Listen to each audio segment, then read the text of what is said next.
Last video, we learned that flow is more important than temperature. But that raises another question. How much flow is actually enough? Should you keep increasing it, or is there any optimum point? Because too little flow gives poor heat transfer, and too much flow wastes energy, increases pressure drop, and may not improve cooling at all. Let's understand. For many mold temperature control applications, a good starting point is around 10 to 20 liters per minute per cooling circuit. Think of it like this. If your flow is less than 10 lpm, then it can lead to poor fluid movement and poor heat transfer, along with hot spots building inside the mold.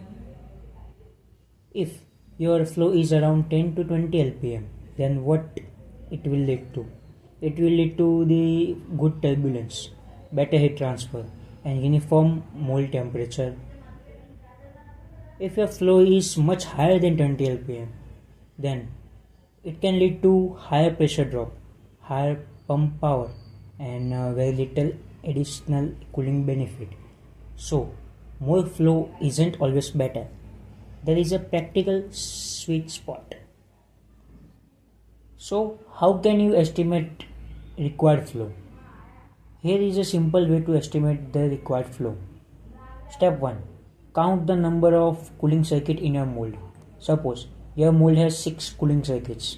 Step 2. Multiply by approximately 15 lpm per circuit because that's an optimum flow.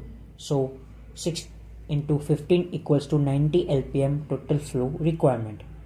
This isn't an exact design calculation.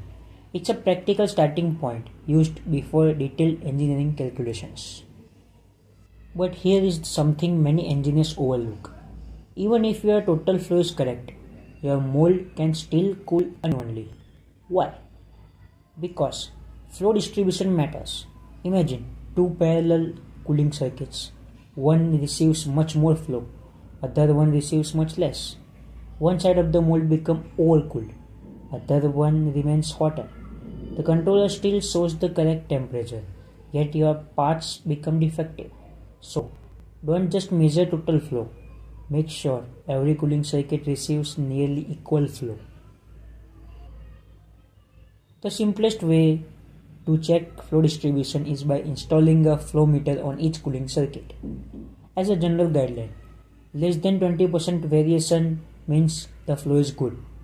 Around 20 to 40 may require balancing. More than 40% usually indicates a design or flow distribution problem. There is one more important concept. It is popularly known as turbulent flow. Why do engineers prefer turbulent flow? Because turbulence mixes the fluid continuously. That mixing improves heat transfer. Laminar flow is different. The fluid moves smoothly with very little mixing.